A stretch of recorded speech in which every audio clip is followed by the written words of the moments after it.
जो लोग मुझे कहते हैं कि मैं नेगेटिव हूँ, हम्म। दरअसल वो बर्दाश्त नहीं कर पाते हैं। कहते हैं एक और झूठ पकड़ लिया, ओ गॉड। यार कुछ तो तारीफ कर दे कि सच बोलते हैं। जो जिस झूठ को आप पॉजिटिव बना के पैकेज कर रहे हैं, उसके तहत न जाने कितने लाखों लोगों की जिंदगियां बर्बाद हो जाएंगी, मर जाएंगे लोग। ठीक है, लोग अगर उसमें खुश हैं कि नौकरी चली गई है, सैलरी नहीं है, सोना गिरवी रख रहे हैं घरों में, बैंक बंद हो गया, पीएमसी के लोग 50 लोग मर गए हैं, एक ट्रांसफर पोस्टिंग करने वाला आदमी भी 10 अंगूठियां पहने हुए है, कई तरह की कलाइयों में धागे पहने हुए हैं, पंडित जी से रक्षा सूत्र बंधवा लिया है, व्रत करने लगा है, लेकिन एक पैसा बिना घूस लिए आपको कोई प्रमाण पत्र नहीं देता, आपको फर्जी केस में फंसा देता है। अगर आप ईश्वर में विश्वास करते हैं हम्म। तो ये विश्वास कीजिए कि उसकी निगाहों से सब कुछ गुजर रहा है। विधायक जो है वो मुकुट पहन लिया है, जैसे लग रहा है कि चुनाव नहीं, फैंसी ड्रेस की पार्टी हो रही है, तलवार लिए चले आ रहे हैं, भाई ये सब कर रहे हैं। 4 दिन के अंदर हवा बदल जाएगी। अगर मीडिया बुनियादी काम करने लगे ना, तो जो नेता आपको लोकप्रिय नजर आ रहे हैं ना, 4 दिन के अंदर हवा बदल जाएगी। नेता टाइप आधा काम मत करो, सब्सक्राइब के साथ साथ बेल आइकॉन भी दबाओ। अगर देशभक्त कॉन्वर्सेशंस में अगर एक किसी पर्सन का नाम आता है कि भाई उनको बुलाया जाए और उनको इंटरव्यू किया जाए, तो वो नाम अनडाउटेबली रवीश कुमार का ही होता है। रवीश कुमार पहली बार नहीं आ रहे हैं देशभक्त में। भक्त बैनर्जी ने एक्सपोज करके रखा है रवीश कुमार को, लेकिन वो तो अलग ही एक इंटरव्यू था, वो एक मस्ती का इंटरव्यू था। मैंने रवीश कुमार को as a matter of fact पहले भी इंटरव्यू किया है, जो सीरियस वाला है, कॉन्वर्सेशनल जो इंटरव्यू आप कह सकते हैं, स्क्रोल के लिए मैंने किया था 5 साल पहले। रवीश कुमार ने उस इंटरव्यू में भी बहुत सारी चीज़ें बताई थी, बहुत सारे प्रिडिक्शंस किए थे, जाने अनजाने बहुत सारी वो प्रिडिक्शंस अनफॉर्चुनेटली ट्रू होती हुई आ रही है। वो इंटरव्यू था 2015 में, दादरी लिंचिंग अखलाक के इंसिडेंट के बाद, और आज हम 5 साल बाद 2020 में बैठे हुए हैं। बहुत सारी चीज़ें जो रवीश ने बताई थी, स्पेशली गवर्नेंस के बारे में, सवाल पूछने के बारे में और लिबरल्स के बारे में, वो सारी चीज़ें भी सच हो रही हैं। बहुत सारी चीज़ों के बारे में बात करेंगे, मीडिया के बारे में बात करेंगे, ऑपोजिशन के बारे में बात करेंगे, गवर्नेंस के बारे में बात करेंगे, देश कहाँ जा रहा है उसके बारे में बात करेंगे। लेकिन शुरुआत करनी चाहिए एक बहुत ही वायरल वीडियो के साथ, क्योंकि भाई बात तो सोशल मीडिया की हो रही है और सोशल मीडिया पे हो रही है। तो भाई रवीश कुमार का आजकल जो लेटेस्ट एक वीडियो क्लिप है वो बहुत वायरल हो रहा है, एंड रवीश कुमार को वेलकम करते हुए मैं पूछना चाहूँगा कि भाई ये बबलू कौन है और ये बबलू का आइडिया क्या था और आपने ये वीडियो बनाया क्यों? ये देखिए आकाश, बबलू और पप्पू बहुत प्यारे नाम हैं। और मोहल्ले में अगर आप देखें तो इन दो नाम के लोग बड़े हेल्पफुल हुआ करते थे। और वो जो सबसे पुकार का यूं ही पप्पू पुकारिए तो 10 पप्पू हैं और उनमें से एक चला आता था, एक बबलू चला आता था। तो एक तरह से ये एक इस नाम की हमारी सोसाइटी में जो छवि है वो एक दूसरे तरीके की है, कि थोड़ा भोला है, थोड़ा बेवकूफ़ भी है, थोड़ा अच्छा भी है। लेकिन जब राम राज्य वाले प्रदेश उत्तर प्रदेश, जहाँ पर 5 अगस्त को एक नए भारत का उदय हुआ था, लेकिन उसके बाद भी बैक डेट से जो इंडिया है वो अभी भी चला आ रहा है, तो उसका एक बैक डेट वाला फाइल ऊपर हो गया, जिसमें बबलू नाम के अपराधी को यूपी की पुलिस पकड़ कर ले जाती है और बबलू वहाँ से भाग जाता है। और बबलू कितना अच्छा है, उसको पुलिस पे देखिए कितना ट्रस्ट है। वो भागता है, घर जाता है चाबी लाने के लिए अपनी गाड़ी की, और लौट कर आता है, फिर गाड़ी स्टार्ट करता है जो थाने में है, फिर भागता है। मतलब बबलू ने एक सिस्टम को मौका दिया कि हम भागते रहेंगे, आप बबलू को नहीं पकड़ सकते हैं। तो एक तरह से ये जो सिस्टम है वो, उसे बबलू ने अपने भोलेपन में एक्सपोज किया। हम्म। हालांकि बबलू एक मामूली सा लगने वाला अपराधी प्रतीत होता है, जो मिट्टी के तेल या वगैरह वगैरह जो रिकॉर्ड से पता चला उसमें मिलावट करके वो अपना गुजारा चलाता है। उसी तरह से जैसे बीजेपी के एक नेता मेरठ में एनसीईआरटी की जाली किताबें छापकर अपना गुजारा चलाते हैं। लेकिन अब वो पकड़े गए तो बीजेपी ने निकाल दिया। वहाँ के मेरठ का कोई पत्र देख रहा था कि उसे निकाल दिया कि ये एनसीईआरटी की किताबों को जाली छाप रहे थे और पकड़े गए हैं, तो हम पार्टी से निकाल रहे हैं। हम्म। अब इसी आधार पर वो पार्टी में चेक कर लें, कोई भी पार्टी अपने भीतर चेक कर ले, तो कितने ही ऐसे लोगों को जो जाली किताबें छापते हैं उनको निकालना पड़ जाएगा। पर वो भी भाग जाता है। जो मैं विवरण पढ़ रहा था आकाश, कि जब आर्मी की इंटेलिजेंस टीम अपनी जांच करती है और फिर एसआईटी को बताती है, जब छापा पड़ने के लिए जब टीम जाती है वहाँ पर, तो वो अपने गाड़ी में बैठकर भाग जाता है, हम्म। वो जो पकड़ा नहीं जाता है। लेकिन बबलू जो है वो पुलिस से इस तरह से नहीं भागता, वो पुलिस की इज्जत करता है। वो लौट कर आता है, थाने में अपनी गाड़ी स्टार्ट करता है जो सीज हो चुकी है, और तब भागता है। कई दिनों के बाद बबलू भागता है। तो उसी बबलू को लेकर वो एक पुकार थी। आप जानते हैं कि अभिव्यक्ति के कई तरह के तरीके होते हैं। जी। तो वो एक सिस्टम के जो स्टेबिलिटी है सिस्टम का, कि हम वैसे ही रहेंगे, हमें चाहे कोई पप्पू पप्पू बना दे, हमें चाहे कोई बबलू बबलू बना दे। एक ऐसे समय में जब राजनीति किसी को पप्पू बनाने पर तुली हुई है, जिसका नाम पप्पू नहीं है, और पूरे पप्पू नाम के मतलब को उसने, इस राजनीति ने बदल दिया। जब राहुल गांधी को पप्पू कहा गया तो न जाने कितने पप्पू शर्मिंदा हुए होंगे, डर गए होंगे। मुझे उन पप्पुओं की बड़ी चिंता हुई और मैं सोचा कि पप्पू सम्मान आंदोलन कैसे चलाऊं, तो वो मैं चला नहीं पा रहा था। लेकिन जब बबलू ने ये पराक्रम किया तो मुझे लगा कि बबलू भी कहीं दूसरे तरह का पराक्रम है, कि उसने सिस्टम को पप्पू बना दिया। एक तरह से आईटी सेल जिस तरह से एक व्यक्ति को पप्पू बना रहा है, जिस तरह भोला, उस तरह से भोले बबलू ने सिस्टम को बबलू बना दिया और वो भाग गया। तो उसकी वो रनिंग कमेंट्री थी कि बबलू बबलू बबलू बबलू, मतलब चारों तरफ ये थानों की ये हैसियत है कि कोई इन्हें बबलू बनाना चाहे तो ये बबलू बन जाते हैं और गायब हो जाते हैं। जी। तो बबलू सिस्टम को चलाने वाला बबलू और पप्पू, तो हम देश में बबलू और पप्पू के बीच में काफी पिस रहे हैं और विनोद के बीच में काफी पिस रहे हैं। इतना प्यारा नाम था, घरेलू नाम था पप्पू और बबलू, पर इस पे पॉलिटिक्स ने हमला किया। देखिए, पॉलिटिक्स ने आपके इनोसेंस पर अटैक किया। पप्पू कहना राहुल गांधी को पप्पू कहना नहीं था। इस तरह के इनोसेंट लोग जिनका नाम पप्पू है, जो थोड़ी सी मेहनत करके कभी आईएएस भी बन जाते हैं, आईपीएस भी बन जाते हैं, मोहल्ले के लोगों के लिए बड़े काम आते हैं, उनके ऐसे इनोसेंस पर अटैक किया गया कि अब हमें ऐसे इनोसेंस की जरूरत नहीं है। वहीं पर बबलू आकर ये बता जाता है कि ऐसे इनोसेंस की कितनी उपयोगिता है, तो कि वो आराम से थाने में आकर गाड़ी लेकर जा सकता है। तो देखिए, आप रवीश जी, आप इनोसेंस की बात कर रहे हैं। हाँ, आप इतने सवाल करते रहते हैं, आप तो इनोसेंस की बात मत करिए। क्योंकि देखिए, ये तो मैंने भी तजुर्बे में है कि ये जो आप सवाल करते रहते हो सिस्टम को, तो एक ज़माना था जब ऐसे सवाल करने वालों को एंटी नेशनल बोला जाता था, पाकिस्तानी प्रेमी बोला जाता था, फिर अर्बन नक्सल बोला गया, फिर खान मार्केट बोला गया। आजकल बोला जाता है बड़े नेगेटिव है, तो हमें भी बड़ा सुनने में आता है। बहुत सारे लोगों ने भी कहा रवीश जी बड़े नेगेटिव हैं आजकल। चैलेंज, आप गलत नहीं बोल रहे हो, लेकिन इतना नेगेटिव क्यों हो? मैंने कुछ पॉजिटिव बातें किया करो, इतना नेगेटिव बातें आप करते रहते हो। तो आप क्या हो, एंटी नेशनल हो, पाकिस्तानी प्रेमी हो, या नेगेटिव हो? मैं इनमें से तो कुछ भी नहीं हूँ, और मैं बहुत ही पॉजिटिव इंसान हूँ। और अगर मैं पॉजिटिव नहीं होता, देखिए, किसी की झूठ को पकड़ना, किसी की बातों में गलत को पकड़ना, ये सिर्फ पॉजिटिविटी से आती है। ये बात कि आप उस सिस्टम को आप एक सटायर की नज़रिए से भी देख रहे होते हैं कि प्रधानमंत्री 15 अगस्त को जाकर ये कह देते हैं कि हम ऑप्टिकल फाइबर गाँव से जोड़ने वाले हैं। पहले हम पंचायत को जोड़ रहे थे, अब मैं फैसला किया है कि अब सभी गांवों को जोड़ा जाएगा। लेकिन अब शुरू से अगर आप जाकर देखें तो इस योजना में, ऑप्टिकल फाइबर से जोड़ने की योजना में, गांव और ग्राम पंचायत दोनों हैं, जबकि इसकी हकीकत कुछ और है। अगर आप गांव में जाएं, उन 1 लाख गांव में कि जहां पर बीएसएनएल के ऑप्टिकल फाइबर पहुंचाने का दावा किया गया था, तो वहां क्या हुआ, तो आपको दूसरी कहानी मिलेगी। तो मुझे बड़ी हंसी आई कि कमाल है इस देश में कि इस तरह से सामने से कोई लोगों को पप्पू बना जाते हैं। पप्पू राहुल गांधी को नहीं बनाया जाता है। राहुल गांधी उस जनता के प्रतीक हैं इस वक्त। पावर के स्ट्रक्चर में देखें, जो अपोजिशन में है ना, तो अपोजिशन क्या होता है? सिर्फ पॉलिटिकल पार्टी में अपोजिशन नहीं होता है। आप भी अपोजिशन हैं, हम भी अपोजिशन है, जो भी सवाल करता है वो अपोजिशन है।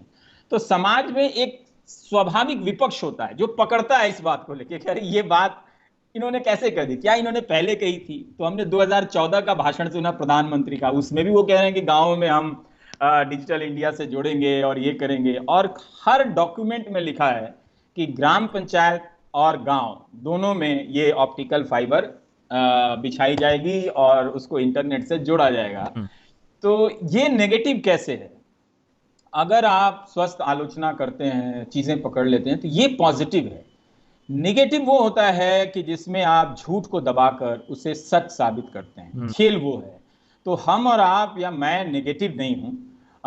हाँ, जरूर निराशा होती है, हताशा होती है, बिल्कुल होती रहनी चाहिए, क्योंकि और भी लोग जो हैं, नहीं तो पता चलेगा कि आप पत्थर हो गए हैं। तो मैं नेगेटिव नहीं हूं आकाश। अगर मैं नेगेटिव होता तो मैं, जो लोग मुझे कहते हैं कि मैं नेगेटिव हूं, दरअसल वो बर्दाश्त नहीं कर पाते हैं। कहते हैं एक और झूठ पकड़ लिया, ओ गॉड। यार कुछ तो तारीफ कर दे कि सच बोलते हैं। तो मैंने तारीफ ही तो कही हाँ। कि वो कितना सच बोलते हैं। वो सच बोल रहे थे। उन्होंने लाल किले पे जाके थोड़ी कहा कि मैं झूठ बोल रहा हूँ। बस उन्होंने जो 2014 में कहा था उसी तरह से मिली जुली बातें 2015 के 2020 में कह दी उन्होंने। आ- तो वो नेगेटिव क्यों नहीं है कि उनकी बातें खत्म हो गई, पर मेरे पकड़ने की एबिलिटी अभी खत्म नहीं हुई है। तो मैं तो पॉजिटिव हूं, मैं कैसे अपने आप को नेगेटिव मान लूं। अब ये देखिए। एक बाइनरी बनाई गई है आकाश की हम्म, सोसाइटी के भीतर से ये विपक्ष खत्म हो जाए और सब कोई पप्पू बन जाए हम्म, या बना दिए जाएं। इसीलिए सवाल उठाने वाले को कहा जाता है कि नेगेटिव है, जबकि समाज में तो सिर्फ पॉजिटिव होता नहीं ना। हमारा ये काम हर जगह जाकर अगरबत्ती जलाना नहीं है। अगरबत्ती जलाने की जगह तय है और उसका वक्त तय है कि आपको कहाँ जलानी है। पर हर जगह मैं आके ओम जय जगदीश हरे करूं तो वो ठीक बात नहीं है ना, हर हम्म, किसी की नहीं कर सकता। वो उसके लिए जगह सुरक्षित है कि कहाँ आपको करनी है ये। अच्छा चलिए, आपने बोला कि चलिए फाइबर ऑप्टिक पहले से बात ऑलरेडी हो चुकी थी, लेकिन सरकार ने दूसरी चीज़ें भी की भाई। देखिए, सरकार ने बोला था 370 कर दिया, मंदिर कर दिया। तो रवीश कुमार के आंकड़न से। कैसे किया, क्या किया, हम्म, ये सब सारे सवाल कर देने के सवाल के पीछे गायब नहीं हो जाते हैं। मैं नहीं मानता कि 370 को लेकर हर तरह की बातें जनता तक पहुंचाई गई। हम्म, और मैं नहीं मानता कि जो नेताओं को नज़रबंद किया गया वो कोई 370 हटाने जैसी कोई बड़े सम्मानजनक काम था वो, कि जिसे उस काम को भी हम 370 हटाने के साथ साथ श्रेय देते चले जाते हैं। हम्म, ठीक है, अगर भ्रष्टाचार आधार था वहाँ की राजनीति को ख़त्म कर देना, नेताओं को बंद कर देना, तो मेरठ में जो व्यक्ति 35 करोड़ रुपए का या 70 करोड़ रुपए का जो भी जानकारी मीडिया में आई है, वो एनसीईआरटी की गलत किताबें छाप रहा था, तो क्या मेरठ बीजेपी के सभी नेताओं को नज़रबंद कर दिया जाना चाहिए? मेरे ख्याल से नहीं। तो आपने स्वस्थ समाज में एक तरह के नैरेटिव को स्थापित किया है। बहुत सारे लोगों को मालूम नहीं है कि कश्मीर के भीतर क्या हुआ है। आतंकवाद उसका एक पहलू है, वो पहले भी था, आज भी है, खत्म नहीं हुआ। आप तो नोटबंदी के समय ही कह रहे थे कि खत्म हो गया हम्म, आतंकवाद और नक्सलवाद खत्म हो गया। पर आप वहाँ के लोगों को, और जम्मू भी है इसमें, कश्मीर नहीं है। हम तो हर समस्या को श्रीनगर से जोड़कर देखते हैं, पर उसी से मिलती जुलती समस्या आप जम्मू के लोगों से पूछिए कि डोमिसाइल बनवाने के लिए उनकी क्या हालत हुई होगी। लेकिन इन सारी सच्चाइयों को आप छिपा के एक आप ये किया वो किया ये करते रहें। हम्म, और जब मैं पूछूं कि भाई इतने सारे लोग बेरोजगार हो गए हैं, तो आप बेरोजगारी पे बात कीजिए ना। फिर बेरोजगारी को लेकर बताइए कि हाँ उन्होंने इतना रोजगार दे दिया, बताइए कहाँ दे दिया है। फिर आप उसको 370 पे क्यों ले जा रहे हैं? फिर वो एक अलग बहस है। क्या उस बहस को हम जानकारी के आधार पर कर पा रहे हैं? क्या हम साहस के साथ कर पा रहे हैं, बोल पा रहे हैं? हम्म, आधी मीडिया तो फारूक अब्दुल्ला का इंटरव्यू न चला है। आधी मीडिया ने उन नेताओं का जो देश की संसद में आकर भाषण देते थे, संसद की सदस्यता स्वीकार करते थे, वही नागालैंड का आप प्रकरण देख लीजिए कि उसने अलग झंडे की बात कही है, कहां हंगामा हुआ। तो वो 370 की बात नहीं है, बात है कि आपके अंदर एक प्रकार की सांप्रदायिकता की परत बिछा दी गई है, जहां से, जिसके रेफरेंस पॉइंट से आप हर चीज देख रहे हैं। तो देखिए इसमें क्या है, आप क्या किया, आप बताइए ना। आप मुझे तो ये बताइए कि आप, रोजगार की स्थिति इतनी खराब है, आपकी अर्थव्यवस्था इतनी नीचे चली गई है। आप कभी कहते थे कि रेलवे का निजीकरण नहीं करेंगे, आप रेलवे का निजीकरण कर रहे हैं। तो बहुत सारी चीजें हैं। सीएजी की खबर टाइम्स ऑफ इंडिया ने छापी है कि उसमें रफाल के ऑफसेट का कॉन्ट्रैक्ट देने या उस फैसले की समीक्षा ही नहीं की गई, वो रिपोर्ट शायद ड्रॉप कर दी गई है। तो ये सारी चीजें हो रही हैं, ये कौन बोलेगा? क्या ये बात सरकार खुद से बोलती है? सरकार खुद से बोलना शुरू कर दे। सरकार एक ट्वीट दिखा दे किसी मंत्री का कि एमएसएमई के उद्योगों ने अपना सर्वे कराया था जिसमें कहा था कि 4 करोड़ लोगों की नौकरी चली जाएगी, वो दिखा दे एक ट्वीट। वो क्यों नहीं करती है? वो क्यों हमेशा पॉजिटिव में रहती है? ये पॉजिटिव होना हमेशा झूठे आवरण में रहना भी तो है। तो नहीं नहीं, ये सब आप कह रहे हो कि सरकार को बात करनी चाहिए। सरकार इन सब चीजों पे बात नहीं कर रही है। सरकार अपना अगला मास्टर स्ट्रोक सोच रही है। मैं कह रहा हूँ 370 मानती है मास्टर स्ट्रोक, मंदिर मानती है मास्टर स्ट्रोक। आपके अकॉर्डिंग अगला मास्टर स्ट्रोक क्या होने वाला है? 5 ट्रिलियन तो ना होने वाला है।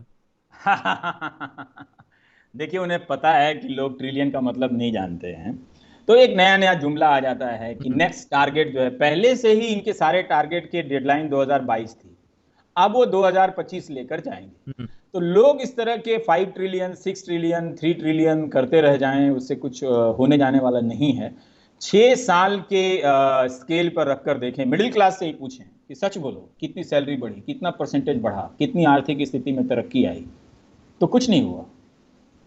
कितने लोगों की नौकरियां चली गई हैं, उसकी बात नहीं हुई। क्या उसकी बात सरकार करती है? उसकी बात अगर हम नहीं करेंगे, वो जो खुद की जिंदगी उसकी नेगेटिव हो गई है, उसकी बात मैं करता हूं तो उन सारे लोगों को पॉजिटिव लगता है कि हाँ कोई है बात करने वाला, बात कर रहा है, कोई कोई कह रहा है। जिस दिन ये बात करने वाला भी बंद हो जाएगा, वो जो पॉजिटिविटी, जो जिस झूठ को आप पॉजिटिव बना के पैकेज कर रहे हैं, उसके तहत न जाने कितने लाखों लोगों की जिंदगियां बर्बाद हो जाएंगी, मर जाएंगे लोग। उसकी कोई बात नहीं करता आकाश। तो इसीलिए वो इस तरह के जुमले लेते आएंगे। अब आप, मैंने शिक्षा मंत्री का भाषण सुनी, बहुत ही बढ़िया भाषण देते हैं, मैंने बड़े आदर के साथ दिखाया। देखिए भाई, आप उन्हें चुनते हैं, देश के इतने पावरफुल मंत्री हैं, कितनी तरह के स्लोगन का नाम लेते हैं, एक से एक, stand up India, study in India.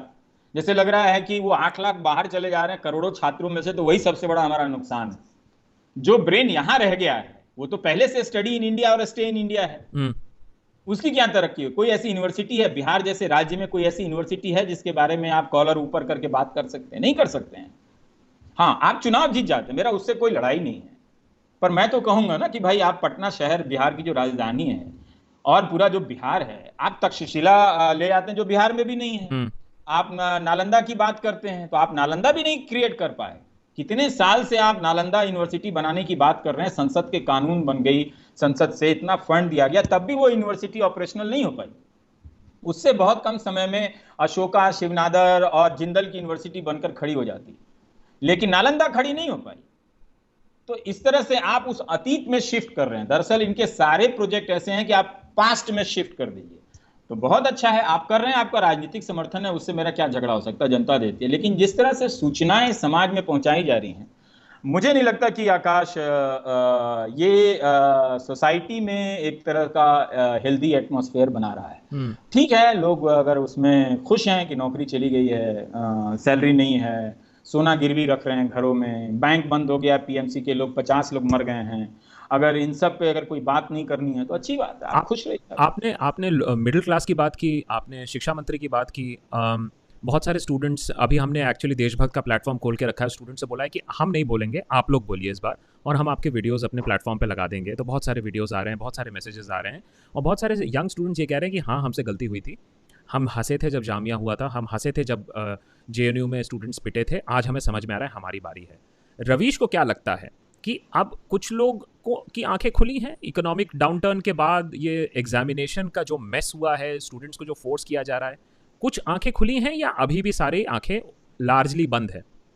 देखिए, आंखें खुलने से मेरा, कई लोग ये मतलब निकालते हैं कि क्या लोग बीजेपी से नाराज हो गए हैं। मेरा सवाल ही नहीं है, बिल्कुल बिल्कुल नहीं। नहीं, ये लोग समझा जाता है कि इस तरह से कि क्या लोग मोदी का जादू उतर गया है।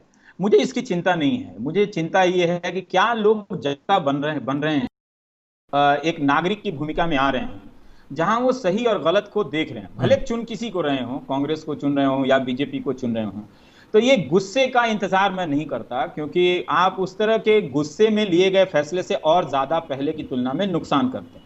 क्या आप किसी प्रकार के नए मुद्दों की बात कर रहे हैं, उस पर दबाव बना रहे हैं कि ऐसा हो रहा है, क्या वैसा सुना जा रहा है आपकी बातों को? तो मुझे नहीं लगता कि इस तरह की गंभीरता आई है। अभी भी लोग इन सारी चीजों को मजाक में ले रहे हैं। पर आपने ये अच्छा किया कि नीट के बच्चों से कहा कि आप खुद वीडियो पर आकर बोलें, वरना बहुत सारे ऐसे मामले में लोग अपना वीडियो तक बनाना नहीं चाहते, इतना डर गए हैं। और यही एक चेंज है कि नीट परीक्षा और जेई परीक्षा के जो छात्र हैं वो अपना वीडियो बनाकर दे रहे हैं कि आप कैंसिल कीजिए, लेकिन आप उस पूरे लैंग्वेज को मैप कीजिए कि उस लैंग्वेज में जनता की भाषा नहीं है, ना अधिकार बोध, राइट की भाषा नहीं है, एडजस्टमेंट की भाषा, कि थोड़ा थोड़ा एडजस्ट करके, हुजूर मेरी सिफारिश है, ये आप कुछ एडजस्ट कर लें तो ज्यादा अच्छा होगा। अभी भी पब्लिक की भाषा नहीं बोल रही। तो एक स्टेप आगे मैं कह सकता हूं, आंख खुली, ये एक बड़ी चीज होती है। एक ऐसे समय में जब कोई इंफॉर्मेशन ही नहीं है और जिसके पास है वो भी आंख नहीं खोल रहा है, तो हम उस पर क्या कहें। लोगों को लगता है कि सबकी आंखें ज्यादा खराब हो गई हैं व्हाट्सएप मीम पढ़ते पढ़ते, तो सबके पावर बढ़ गए हैं और उनका अपना पावर कम हो गया है। आंख का पावर बढ़ गया है, लेकिन अपना पावर नागरिक होने का इन नौजवानों का कम हो गया है। अब ये क्या करेंगे? मतलब ये क्या नीट पास कर जाएंगे तो उसी से इनका काम चल जाएगा? आप जाकर मेडिकल कॉलेज की हकीकत देखिए, नीट पास करने के बाद भी कई प्राइवेट कॉलेजों में जब यहाँ एडमिशन मिलता है, 50-50 लाख रुपए इनको फीस देने पड़ते हैं, गुलाम की तरह इनसे बर्ताव किया जाता है। तो इन सब चीजों पे कोई बात नहीं करता, सारी बातें मोदी विरोध या राहुल विरोध पे है। इस तरह के जस्टिस जिसमें नागरिक को एक तरह से, आप एक छात्र से 50 लाख रुपए ले रहे हैं मेडिकल पढ़ने के लिए, वो तो बढ़ के जब डॉक्टर बनेगा तो वो सारी जिंदगी कर्जा चुकाएगा दवा कंपनियों के बस में आकर, वो डॉक्टरी क्या करेगा। तो इसीलिए उस सोसाइटी के डेमोक्रेटाइजेशन या नागरिक बनने की प्रक्रिया से मैं बहुत उत्साहित तो नहीं हूँ जी। एक तो है कि सिटीजन राइट्स, और जो आपने बहुत ही सही बोला कि सिटीजन की जो भाषा है वो कहीं ना कहीं बदल चुकी है, एडजस्टमेंट की भाषा आ चुकी है, जी हजूरी ज़्यादा हो चुकी है, विच आई एग्री विद।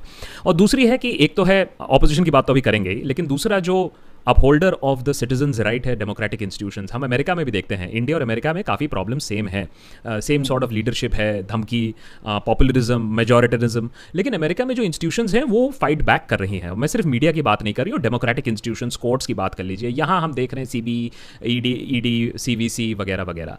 सो जो डेमोक्रेटिक इंस्टीट्यूशंस हैं, सिटीजन कितना आवाज़ उठा लेगा, ऑपोजिशन ऑफ कोर्स एक है, लेकिन जो collapse of the democratic institutions है, क्या हम उसको माने कि अब वो कंप्लीट है या अभी there is some hope, and अगर उसको रिवाइवल करना है तो कौन करेगा, इंस्टीट्यूशंस? देखिए आकाश, ये बहुत लंबी लड़ाई है, इसको एक चुनाव 2 चुनाव से जोड़कर आप नहीं देख सकते हैं। नागरिकता खत्म हो गई है और अब आप अच्छे अच्छे लोगों को देखिए तो वो कुछ बोलते हैं, लेकिन कुछ बोलने से पहले बहुत कुछ छोड़ देते हैं। तो बहुत कुछ छोड़ के आप कुछ बोल रहे हैं, जबकि होना ये चाहिए कि कुछ छोड़कर आप बहुत कुछ बोल, वो आपने छोड़ दिया है। तो इससे कैरेक्टर, जो डेमोक्रेटिक कैरेक्टर है, हमें बताया नहीं गया कि लोकतांत्रिक कैरेक्टर क्या होता है। डेमोक्रेसी हर समय उसको रीपैकेजिंग करनी पड़ती है, रिवाइव करनी पड़ती है, रीडिफाइन करनी पड़ती है। हमें लगा आज़ादी मिल गई है, हम चल रहे हैं बस उसी तरह से। एक चुनाव हो जाता है, चुनाव आयुक्त आते हैं, वो बताते हैं कि हाँ आपको सरकार चुनना है, जबकि उनके ही आदेश में नहीं लिखा होता है कि ये चुनाव सरकार के लिए नहीं हो रहा है, ये चुनाव लोकसभा या विधानसभा के गठन का हो रहा है। तो हम विधानसभा या लोकसभा के लिए गठन के लिए नहीं चुनते हैं, सरकार कौन बनाएगा, चेहरा कौन है? अरे भाई क्यों नहीं बनाएगा? आप सदन में चुनकर भेजो, उनकी इतनी हिम्मत है कि दोबारा चुनाव में आएंगे, वो आपस में मिलकर बनाएंगे सरकार। नहीं तो फिर आप चुनाव आयोग के आदेश में लिखिए ना कि हम प्रधानमंत्री का चुनाव कर रहे हैं। कभी प्रधानमंत्री का चुनाव नहीं होता इस देश में, कभी मुख्यमंत्री का चुनाव नहीं होता, वो चुनाव के बाद होता है। और आप देखिए कि हमारी स्मृति से, मेमोरी से लोकसभा या विधानसभा की बैठकें कब की खत्म हो चुकी हैं। कितने कम दिनों की बैठकें होती हैं। कोई पूछता है नागरिक बनने के लिए, तो सबसे पहले कोई पूछ रहा है कि भाई हमने आपको एमएलए बनाया है, तो आप विधानसभा में कितनी बातें कर रहे हैं? 3 दिन के सत्र बुलाए जा रहे हैं, अभी उत्तर प्रदेश में 2 दिन के सत्र बुलाए जा रहे हैं। तो हमने अपने भीतर से अपने इंस्टीट्यूशन को बहुत दूर कर दिया है। एक सांसद का मूल्यांकन करते समय हम इस बात पर नहीं देते कि इसको संसद में भेजा हमने इनको, तो इन्होंने क्या क्या सवाल पूछे क्षेत्र को लेकर, राज्य को लेकर, राष्ट्र को लेकर और अंतर्राष्ट्रीय परिस्थितियों को लेकर 5 साल में। इनका काम है, इनको एक फंड दे दिया गया है कि गांव में लोगों के नाम पे, फलाने फलाने के नाम पे, जाति के हिसाब से दरवाजा बनाते रहो, गेट बनता रहता है। तो ये लोकतांत्रिकता नहीं है, ये एक बड़ा सीरियस बिजनेस है। हाँ, लेकिन मस्ती में किया जाना चाहिए इस काम को, एकदम से उदास और ये करे यार कुछ नहीं होगा, लेकिन करना बहुत पड़ेगा आपको। जिस तरह से नीट की तैयारी करने के लिए आप 2 साल काफी पढ़ते हैं, उस तरह से आपको पढ़नी पड़ेगी, आपको रीट्रेन करना पड़ेगा, रीड करना पड़ेगा। तो इसलिए बहुत चीजों को हमने हल्के में ले लिया है और अभी भी हम हल्के में ले ही रहे हैं। तो इसमें आप कहें कि हम ये हट गए तो अब जनता में चेंज आ गया है, नहीं, कोई चेंज वेंज नहीं आया। इनके हटने से भी चेंज नहीं आएगा, उनके आने से भी कोई चेंज नहीं आएगा। प्रशांत भूषण के केस से सुप्रीम कोर्ट में चेंज आएगा? मुझे नहीं लगता है, क्योंकि देखिए जब मैं पटना में था तो हनुमान मंदिर जाता था, तो वहाँ लाइन में लगनी पड़ती थी क्योंकि बाकी बहुत प्रचलित जगह है। तो वहाँ मैं सुनता था कई लोग इसलिए भी आते थे प्रसाद चढ़ाने कि जिनकी ट्रांसफर पोस्टिंग उनके मनोनुकूल जगह पर हो गई है, मतलब वो जहाँ ज्यादा आप कमाने वाले हैं। तो बहुत सारे लोग अपने दुख को ऐसे भी देखते हैं कि मेरी पोस्टिंग अच्छे जगह पे, माल बनाने वाले जगह पर नहीं हुई है, कब हो जाए तो मेरा ग्रह कट जाए। तो इस समाज में लोग अपने दुख को इस नजरिए से भी देखते हैं कि उन्हें घूस कमाने का मौका नहीं मिल रहा है, उन्हें करप्शन करने का मौका नहीं मिल रहा है। दुख जो है वो बहुत डिफरेंट टाइप का दुख भी है। तो वैसे लोग पूरा व्रत रखते हैं, पूजा करते हैं, तो मैं बड़ा घबरा जाता था कि आखिर हनुमान जी कैसे कर सकते हैं इन लोगों के साथ ये तो पूरा हमारे डेमोक्रेसी को खत्म कर रहा है आदमी बैठ के। इसको तो कभी पोस्टिंग नहीं होनी चाहिए। लेकिन वो आ रहा है और कह रहा है कि नहीं बड़े दिन से हम आ रहे हैं, मेरी पोस्टिंग हो गई है।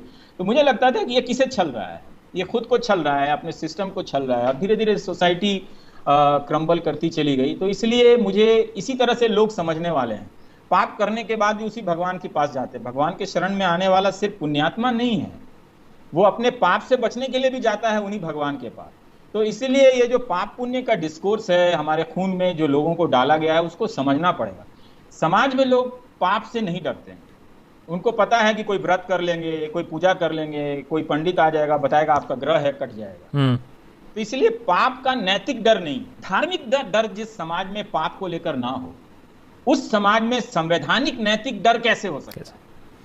तो ये हमें समझने की जरूरत है कि हमारा जो कैरेक्टर रिलीजन और उससे बनता है। रिलीजन में मैं नचिकेता के बारे में पढ़ता हूँ, या और भी धर्म ग्रंथों को आप पढ़िए, तो उसमें चर्चाओं का इतना सम्मानजनक विस्तार है। आप पढ़िए, आप जाकर उसमें, हाँ ठीक है, उसमें असहमत होने वाली बातें भी हैं, लेकिन ये बात तो पता चल रहा है ना कि लोग एक डिबेट कर रहे हैं, एक तरह की एक चीजों को डिस्कोर्स तैयार कर रहे हैं। लेकिन आप यहाँ आकर आप देख लीजिए कि उसी धर्म का ज्यादातर इस्तेमाल आखिर मैं कहता हूं कि राम के सामने आप खड़े हो जाइए, लेकिन राम के सामने क्या आप अंतर्मन से खड़े हैं? क्या आपको उस वक्त आपके अपने किए हुए पाप की याद आती है? क्या आपको डर लगता है कि राम भी कुछ समझ रहे होंगे? है ना? तो लोग अपने पाप का जस्टिफिकेशन अगर उसी रिलीजन से, उन्हीं देवताओं से लेने लगे, तो इस तरह की घटनाओं से बहुत ज्यादा बदलाव नहीं आएगा। हमें लगता है कि धर्म के भीतर जो नैतिक बल है उसे भी फिर से स्थापित करने की जरूरत है, जहां इंसान पाप से डरे, गलत से डरे, संवैधानिक नैतिकता का उल्लंघन करने के बाद भी किसी के भीतर ये डर कायम नहीं होता, उसका जमीर कायम नहीं होता। वरना अगर वो होता तो कोई ये फैसला देने के बाद राज्यसभा की सदस्यता नहीं लेता, अनुराग, आकाश, ठीक है? और वो कितने सहजता के साथ स्वीकार कर लिए जाते हैं। तो इस तरह से हम इस समाज में अगर संवैधानिक नैतिकता कायम करना चाहते हैं, तो देखिए धर्म तो जाने वाला नहीं है, आपके और मेरे लाइफ टाइम में तो नहीं जाएगा, हजारों साल के लाइफ टाइम में किसी के लाइफ टाइम में गया नहीं। तो बहुत जरूरत है कि हम रिलीजन को रीडिफाइन करें और उसमें जो भी नैतिकताएं बताई गई हैं श्रेष्ठ, जो खराबी है, कमियां हैं, आप जरूर उसको छोड़िए। जब तक लोग उसको छोड़िए, जब तक आप उस नैतिकता को अपने व्यक्तिगत जीवन में, धार्मिक जीवन में नहीं लाएंगे, आप उस संविधान द्वारा दी गई नैतिकता का भी आप उसी तरह से दमन कर देंगे। ठीक है। जिस तरह से एक ट्रांसफर पोस्टिंग करने वाला आदमी भी 10 अंगूठियां पहने हुए है, कई तरह की कलाइयों में धागे पहने हुए हैं, पंडित जी से रक्षा सूत्र बंधवा लिया है, व्रत करने लगा है, लेकिन एक पैसा बिना घूस लिए आपको कोई प्रमाण पत्र नहीं देता, आपको फर्जी केस में फंसा देता है। ये कैसे हो रहा है? इसको जब तक आप नहीं समझिएगा, संवैधानिक नैतिकता स्थापित नहीं होगी। मुझे नहीं लगता कि प्रशांत भूषण से के मामले से सिस्टम के भीतर कोई बदलाव आएगा, लेकिन लोगों में एक हिम्मत आएगी कि हाँ, कोई एक व्यक्ति है जो कोर्ट के सामने जाकर बोल सकता है। प्रशांत भूषण से पहले हर्षमंदर ने भी ये काम किया है कोर्ट में। मुझे प्रसंग अभी ठीक याद नहीं है, लेकिन वो भी अदालत के सामने इसी तरह का कर चुके हैं, खड़े होकर बोल चुके हैं हर्षमंदर, सही और गलत के बारे में। तो ऐसे नैतिक बल वाले प्रसंगों की बहुत जरूरी है, जो धार्मिक और संवैधानिक नैतिकता को नए तरीके से परिभाषित करे। आप मेरे जवाबों को सुनते हुए कहीं आपको ये तो नहीं लग रहा कि मैं शामियाना बिछाकर मैं कोई नया संत बनने वाला ये मत सोचना, लेकिन नहीं। लेकिन ऐसे ही मैं समाज को समझा हूं, जैसा समझ रहा हूं मैं बता रहा हूं। नहीं, मेरे ख्याल से आप समाज को समझते हो और इसीलिए आपका वो कनेक्ट जो बैठता है व्यूअर के साथ वो काफी गहरा है। यही सोच रहा था कि 5 तारीख को जो लोग नए भारत का उदय करने का सोच रहे थे, प्रभु राम अपनी मर्यादाओं से उनकी सत्यता को कैसे परखते होंगे, है ना? उनकी नैतिकता को कैसे देखते होंगे? अगर आप ईश्वर में विश्वास करते हैं तो ये विश्वास कीजिए कि उसकी निगाहों से सब कुछ गुजर रहा है, वरना तो कुछ भी नहीं है। विश्वास मतलब विश्वास पर ही तो दुनिया है ना, कि आप संविधान पर विश्वास करते हैं, आप धर्म पर विश्वास करते हैं, आप दोस्तों पर विश्वास करते हैं, इसलिए विश्वास नहीं करते कि आप उसका कुछ नेगेटिव इस्तेमाल करेंगे।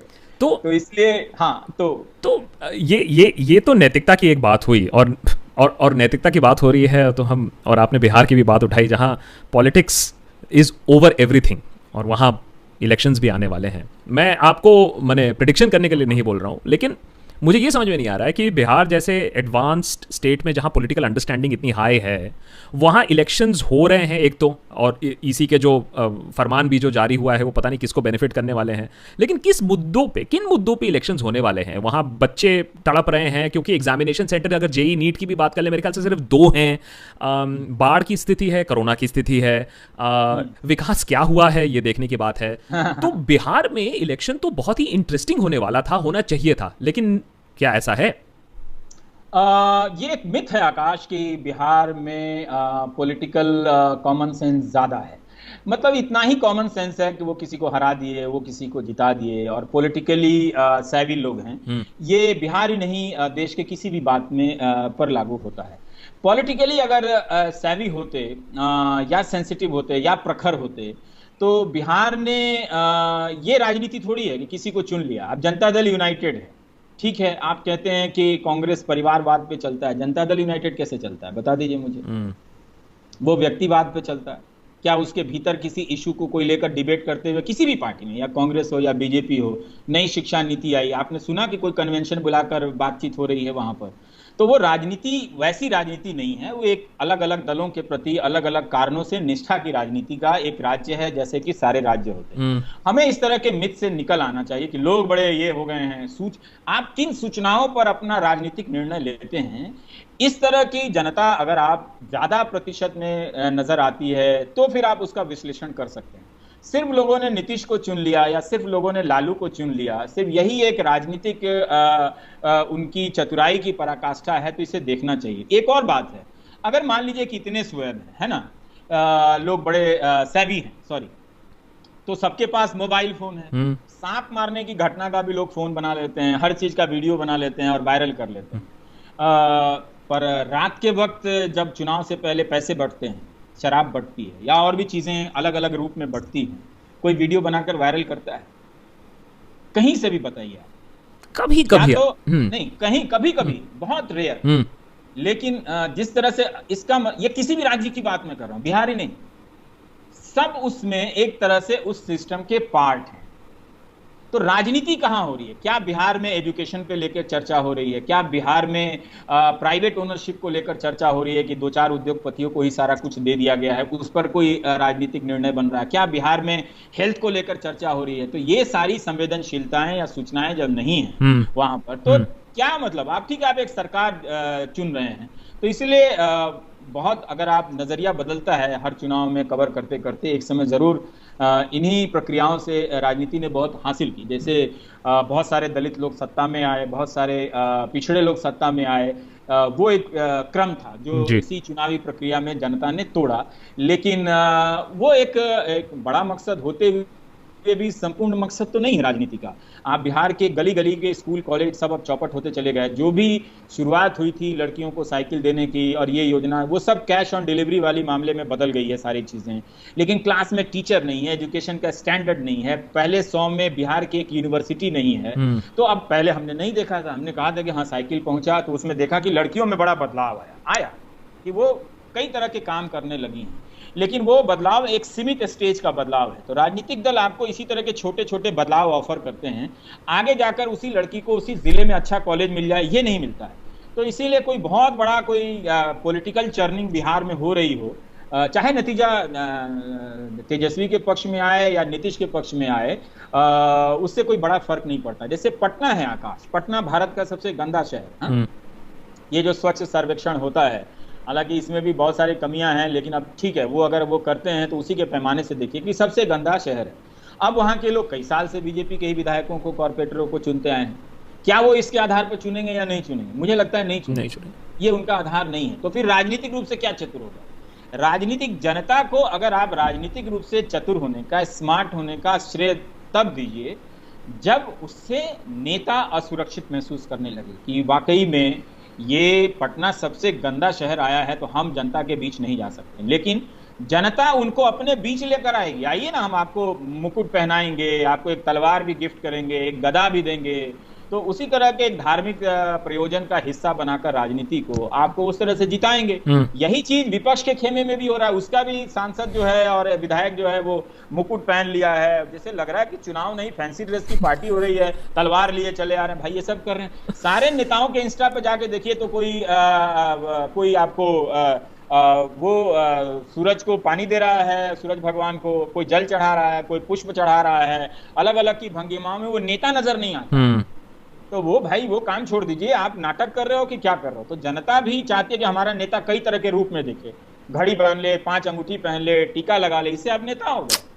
और भाई कितना आसान है इस देश में नेता होना, मतलब 5 भंगिमाएं पहन लीजिए, आप उस तरह से हरकत बना के वहां पर चले जाइए, 4 जगह जाकर मत्था टेक लीजिए तो आप नेता हो गए। जबकि आपकी परीक्षा होनी चाहिए कि आपने नीतिगत क्या बदलाव किए हैं, वो तो कुछ होता नहीं। और बिहार की ऑपोजिशन से हम नेशनल ऑपोजिशन की भी बात करेंगे, लेकिन उससे पहले एक सवाल जो बहुत बार पूछा जा रहा है आजकल, बेंगलोर में जो हुआ, बहुत वरिंग रिपोर्ट्स आई, जो कम्युनल वायलेंस वहाँ फैला, किस तरीके से गोरिल्ला टाइप अटैक पुलिस पर ऑर्गेनाइज किया गया, और मैं नहीं कह रहा हूँ, ये बेंगलुरु पुलिस का ही कहना है कि एक्सट्रीमिज्म तो है ही, इंस्टिगेशन है ही, प्लानिंग है ही, और दूसरा है कि वहाँ बहुत अनएम्प्लॉयड यूथ थे जिसके वजह से ये वायलेंस और भी हुआ, क्योंकि वहाँ बहुत सारे फ्रस्ट्रेशन वहाँ पनप रहा था उस एरिया में।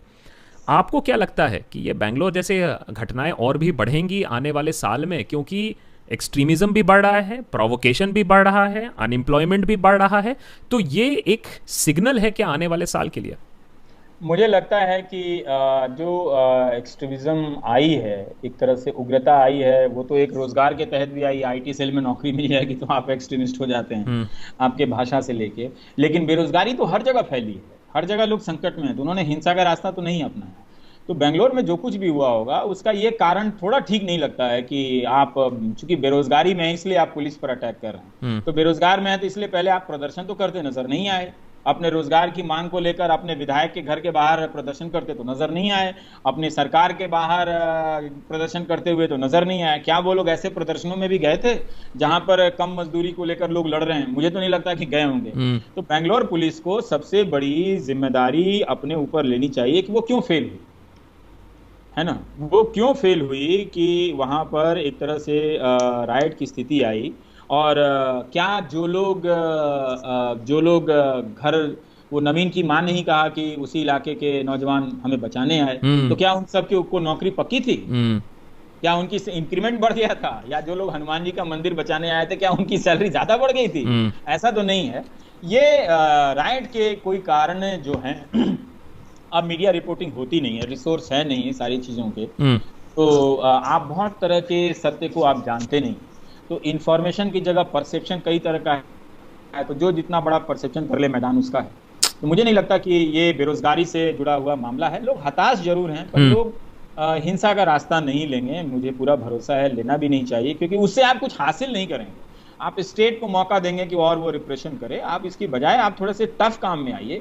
अगर वायलेंस भी एक तरह का टफ काम है तो क्यों नहीं, उसका तो कोई रिजल्ट नहीं है, पता है कि उसका गोली फायरिंग हो जाएगी, कुछ लोग मर जाएंगे, जिंदगी भर का मुकदमा हो जाएगा। तो दूसरा टफ काम चुनिए कि आप नीतियों को लेकर बहस कीजिए अपने सरकार से, अपने राजनीतिक दल से, मीडिया से, तो वो तो आप करेंगे नहीं। तो मुझे नहीं लगता कि देश के लोग ऐसा कुछ सोच रहे होंगे। तो इसी का कॉर्नरी क्वेश्चन फिर दूसरा भी बनता है कि ये लोग जो आएंगे, आप कह रहे हो सवाल करेंगे, मीडिया आएगी सवाल करेगी, क्या लोग ऑपोजिशन है, क्या मीडिया ऑपोजिशन है, या जो ऑपोजिशन है वो अपना काम नहीं कर रही है? और अगर ऑपोजिशन अपना काम करे तो शायद आपको ऑपोजिशन बनने की जरूरत नहीं पड़ेगी, लोग आप पर सवाल नहीं उठाएंगे कि भैया रवीश ऑपोजिशन क्यों बन रहा है, या लोग सड़कों पे क्यों आ रहे हैं, काम तो ऑपोजिशन का है। ये भी एक धारणा है, ये धारणा 2014 के बाद से बनाई गई विपक्ष पर हंसने की और उसे इग्नोर करने की। ये जो सवाल पूछते हैं लोग, आप उनसे भी पूछिए कि जब विपक्ष का कोई व्यक्ति, मान लेता हूं कि ये सारे लोग ट्विटर पर रहते होंगे या फेसबुक पे रहते होंगे, कोई उनके लिए सवाल उठाता है तो क्या वो उसे शेयर करते हैं? है हिम्मत शेयर करने की? नहीं करेंगे वो, क्योंकि उनके दिमाग से जो सैनिटाइज किया गया है, ऑपोजिशन नाम की चीज को सैनिटाइज किया गया। विपक्ष कहां? अरे भाई चुना सरकार है, सवाल ही गलत पूछ रहे हो, सरकार कहां है? विपक्ष जो सवाल पूछ रहा है वो क्या उस पर सरकार सुन रही है? कभी आपने सुना वो प्रक्रिया की वो सारी खत्म हो गई कि विपक्ष से आप बात कर रहे हैं? तालाबंदी कर दिया आपने, आके अचानक टीवी पे अनाउंस कर दिया, जान है तो जहान है, 50,000 से अधिक लोगों की मौत हो गई, अब बात ही नहीं कर रहे हैं, जान है तो जहान है। आपका ही विधायक सदन में खड़ा होकर किस किस तरह के अनुभव बता रहा है कि कैबिनेट मिनिस्टर चेतन चौहान के साथ ऐसा ऐसा हुआ है, तो वो विपक्ष को खत्म हुआ। देखिए समाज में, मैं IIM बेंगलोर गया था कुछ साल पहले, तो वहां लड़कों से पूछा मैंने कि आप में से कितने लोगों ने राहुल गांधी पर हंसा है, तो सब हंसने लगे। तो मैंने कहा कि बात राहुल गांधी पर हंसने की नहीं है, नेताओं पर हंसना चाहिए, उन पर आलोचना भी करनी चाहिए, सब मजाक उड़ाना चाहिए, वो उनको आदत होती है। आप अपने भीतर ऑपोजिशन के किसी भी प्रोसेस के बारे में आप मजाक उड़ा रहे हैं, उसको खत्म कर रहे हैं। क्या आपके भीतर ऑपोजिशन बचा हुआ है? मुझे तो नहीं लगता। आप देखिए कि यूपी में अगर आप देखें तो प्रियंका गांधी ने कुछ बहुत बहुत सारे मुद्दे उठाए, कहीं इस पर आप देख लीजिए कि कोई चर्चा है।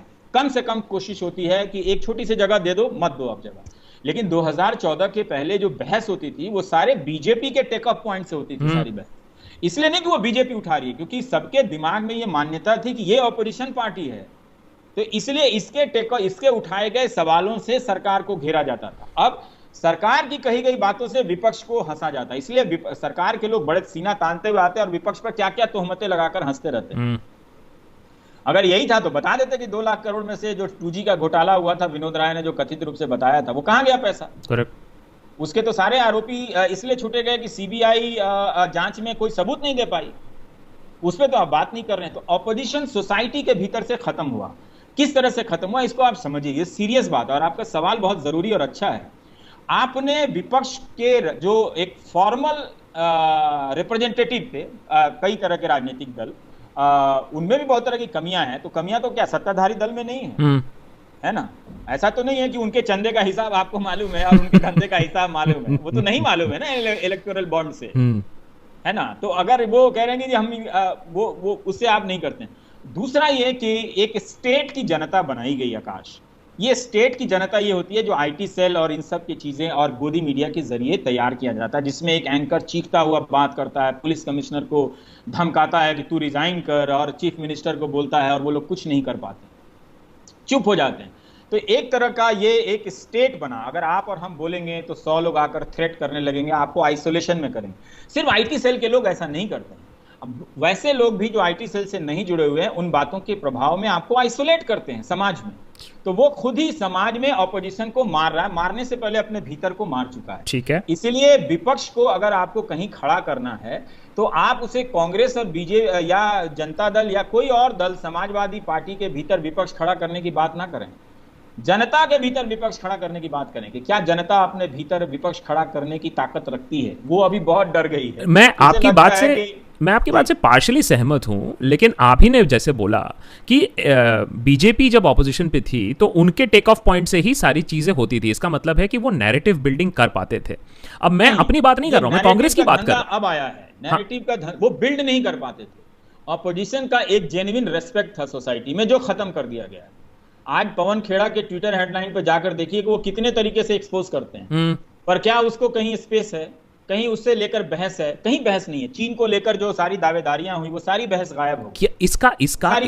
इसका एक और रीजन क्या ये हो सकता है कि ऑपोजिशन की जो रिस्पेक्टेबिलिटी है वो लीडरशिप प्रॉब्लम की वजह से है। अगर आज 23 सीनियर लीडर्स लिख रहे हैं एक लेटर कि हमें चेंजेस चाहिए, कि हमें कांग्रेस पार्टी में स्वीपिंग चेंजेस चाहिए, दैट हमें सीडब्ल्यूसी में इलेक्शंस चाहिए, तो कहीं ना कहीं कोई एक नया तरीका तो ढूंढना पड़ेगा ना ऑपोजिशन को। तो इसका मतलब क्या बीजेपी में इलेक्शन हो रहा है? बीजेपी में इलेक्शन हो रहा है। लोगों ने बीजेपी में नेतृत्व परिवर्तन क्या सीडब्ल्यूसी के जैसे वहां पर राजनीतिक परिवर्तन के द्वारा चाहा था?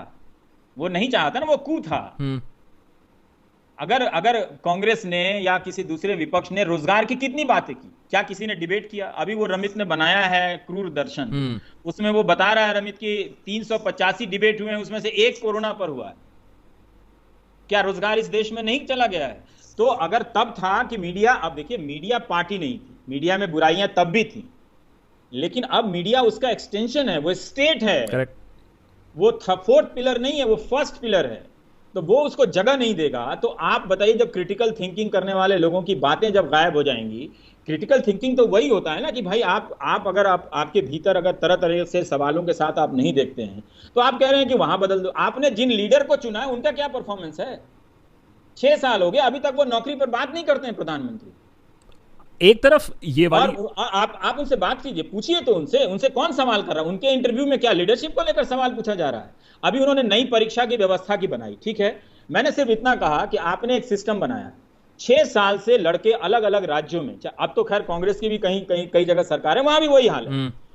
6 साल से लड़के प्रदर्शन कर रहे हैं अपनी बहाली को लेकर। ये 2018 का एसएससी का एग्जामिनेशन अभी तक रिजल्ट नहीं आया है।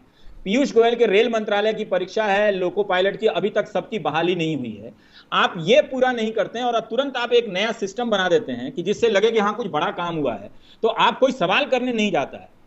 है ना। तो आप इस तरह से हर समय आप डिसेप्टिव स्टेप लेते चले जा रहे हैं कि हम कुछ नया बना रहे हैं, नया बना रहे हैं, प्रॉब्लम को कुछ सॉल्व नहीं कर रहे हैं, एक नया फ्रंट खड़ा करते चले जा रहे जी। हैं। उनसे तो कोई नहीं पूछा क्या प्रधानमंत्री रोजगार की बात करते हैं?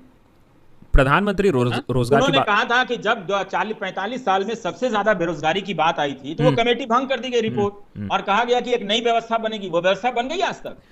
मुझे एनएसएसओ बताइए। चली गई, बस वही व्यवस्था करनी थी तो वो हाँ, तो चली तो गई। जो लीडर आपने चुना उसका क्या परफॉर्मेंस है?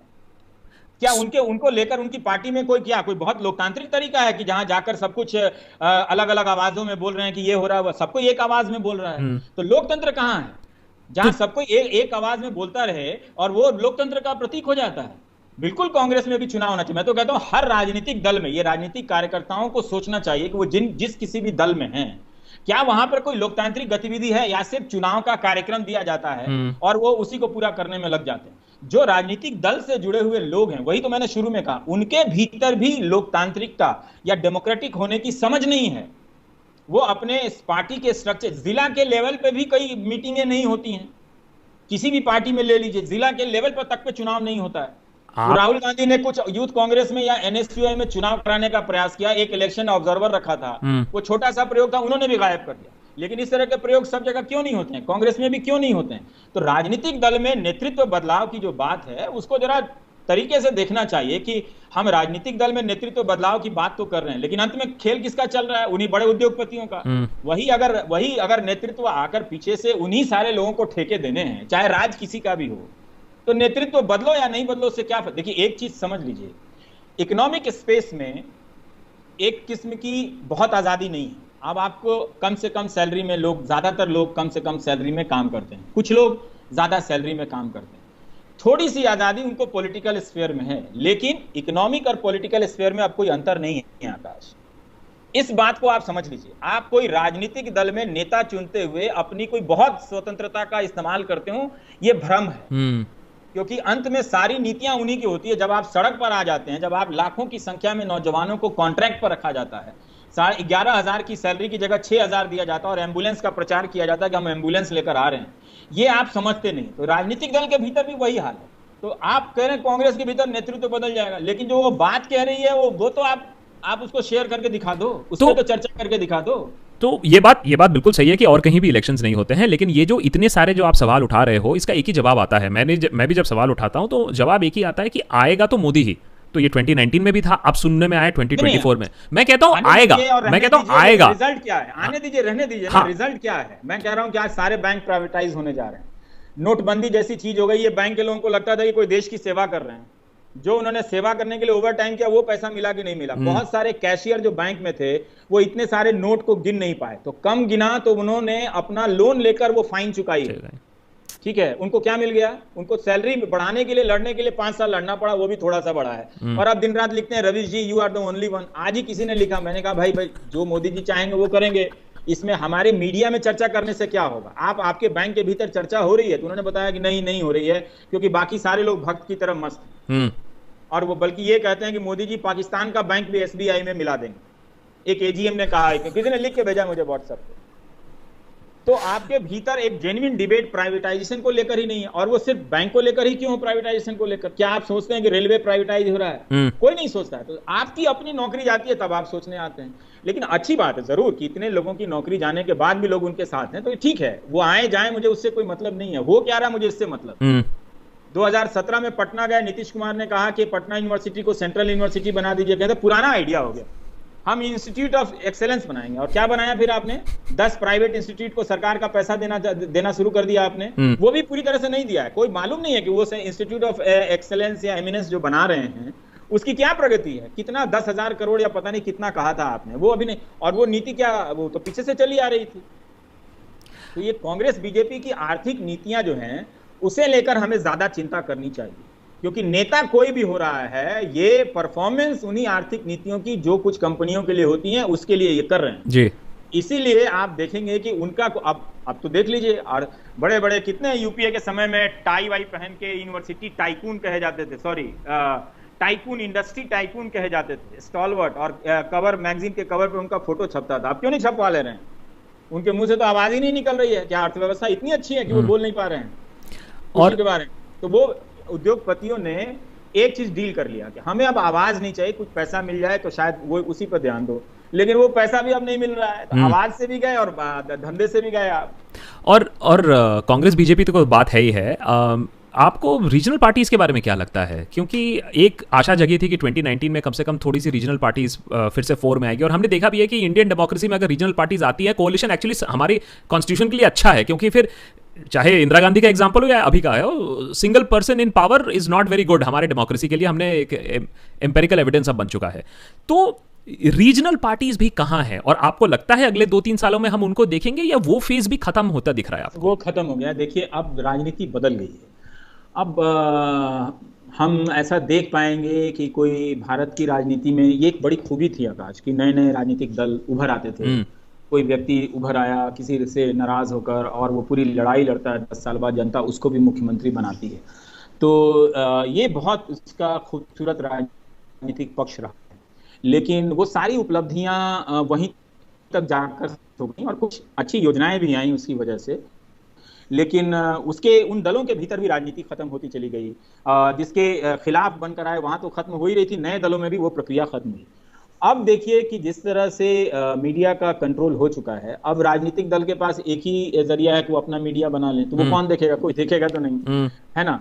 तो और वो बड़ा मुश्किल है। तो इसलिए एक दल ने बड़ा स्मार्टली काम किया कि सारे मीडिया को अपनी तरह से बदल दिया, है ना? और लोग बदल गए। तो अब बहुत मुश्किल है कि कोई नेता कांशीराम की तरह साइकिल चला के गांव गांव घूमेगा, लेकिन रास्ता भी यही है कि अगर किसी को बनाना है तो फिर उसको कांशीराम बनना पड़ेगा। अगर आप आजाद भारत में देखें तो सबसे टफ प्रोसेस से कांशीराम गुजरे, लोहिया भी नहीं गुजरे, क्योंकि उस समय उनको एक अलग हालात थे। वो जरूर प्रखर नेता थे लोहिया, और इन लोगों ने जिस तरह से तैयारी की, मुलायम सिंह जिस तरह के गरीबी से आए, लेकिन बाद में वो राजनीति कहाँ जाकर खत्म होती है वो भी तो देखना पड़ेगा ना। सिनेमा के लोगों को लाकर आप वहां पर तमाशा होने लगता है, लेकिन वो बीएसपी भी अब बीएसपी नहीं है। अब उनके ही नेता बाहर नहीं निकलती हैं, उनके ही नेता या कार्यकर्ता सड़कों पर नहीं हैं, सब ट्विटर पे चल रहा है। तो ट्विटर पे अब लोकतंत्र नहीं आने वाला है। ये जो सोशल मीडिया तंत्र, मेरी समझ बहुत क्लियर है कि ये डेमोक्रेसी के लिए नहीं आए। ये आपका भ्रम है कि आप यहाँ डेमोक्रेसी को थ्राइव और रिवाइव करने के लिए यहाँ पर एक्टिव हैं। जमीन से राजनीति बनेगी, लेकिन बहुत मुश्किल है। तो ये बात रवीश कुमार के मुंह से आज निकल ही जाएगी कि जहां तक एक्टिव बीजेपी सपोर्टर्स है और ऑन द ग्राउंड है वो बीजेपी है। ये बात तो आज रवीश मानेंगे। आवाज अगर आप गायब कर दें, बहुत सारा धन आ जाए, है ना, और बहुत सारा इलेक्टोरल फंड हो, और जिसमें बड़े राजनीतिक दलों के पास चंदा ना आए और एक ही चंदा चला है, तो एक आदमी उस खेल को बिजनेस की तरह 1000 करोड़ से कर रहा है, एक आदमी 1 करोड़ से कर रहा है, पूरा चुनाव लड़ रहा है, और मीडिया में उसके लिए कोई स्पेस नहीं है, उसकी बातें नहीं पहुंच रही हैं, तो ये क्रेडिट नहीं दे सकते हैं आकाश। अगर उसी मीडिया के पन्ने पर आज रोजगार को लेकर और तमाम योजनाओं को लेकर रिपोर्टिंग छपने लगे ना, तो हालत खराब हो जाएगी। ओके, वो सारा खेल जो है ना, इस मीडिया को कंट्रोल करने का है। आप खुश हैं, बहुत सारे लोग, मुबारक है, लेकिन मुझे बता दीजिए कि इसका रिजल्ट क्या है आपके बच्चों के लिए। मैं यहीं से नहीं पूछ रहा हूँ, आप बताइए 15 साल के मध्य प्रदेश में एक यूनिवर्सिटी का नाम बता दीजिए जिसका एजुकेशन के नाम पर दुनिया में डंका पिटा हो। हाँ, गुजरात का बता दीजिए आप। रेल यूनिवर्सिटी की बात करते थे प्रधानमंत्री, आपको याद है कि बड़ौदा में रेलवे यूनिवर्सिटी बने, वो कहाँ है वो यूनिवर्सिटी? वो तो बात ढोलेरा की भी करते थे वैसे। हाँ। नहीं, उसकी जगह तो वो क्या बंद हो गया वो आपको याद है? एक और अहमदाबाद के पास एक और गिफ्ट सिटी बनती थी, स्मार्ट सिटी का, आपको याद है? तो वो सारी रिपोर्टिंग बंद हो गई। क्या बात कर रहे हैं? अरे गिफ्ट सिटी अब हांगकांग को कंपटीशन देगी, अभी नया रिपोर्ट आया है, क्या बात कर रहे हैं? इसी तरह की रिपोर्ट आते जाएगी। वो शायद 2007 से बन रही है वो गिफ्ट सिटी, और सबसे पहले कोच्चि में ये स्मार्ट सिटी का प्रोजेक्ट लॉन्च हुआ था, ये मनमोहन सिंह लेकर आए थे।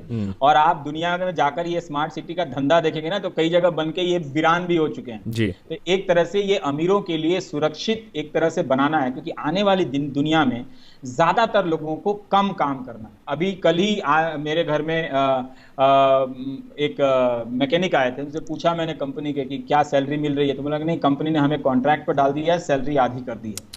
तो वो जो आदमी ऑलरेडी 10,000 रुपए पर काम कर रहा था, अब वो 5,000 पर काम करता है, शाम को वो कुछ और काम करता है।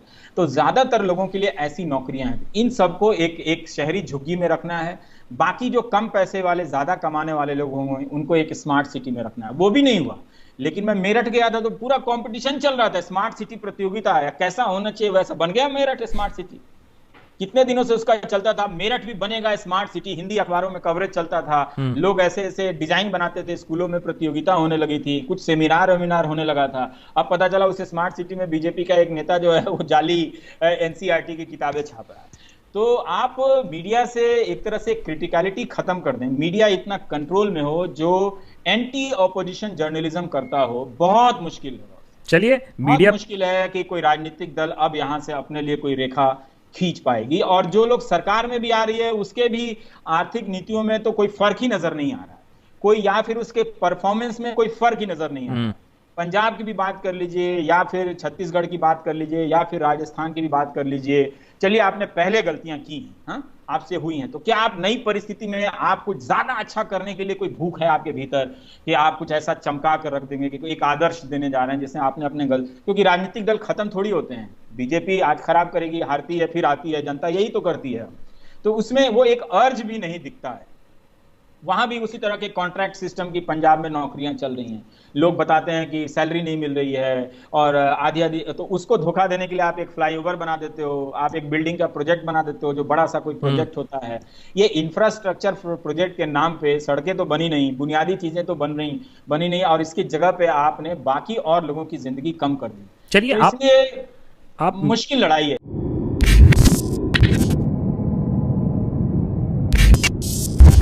तो मुझे भी 8 लाख 9 लाख व्यूज मिलते थे, काफी है। तो ये मैं कैसे मान लूं कि ये पत्रकारिता रिजेक्टेड है? मैं तो 30 मिनट तक बोलता हूँ, करेक्ट, अकेले खड़ा होकर बोलता हूँ, वो फालतू रिटायर्ड लोगों को भी नहीं लाता अपने कार्यक्रम में।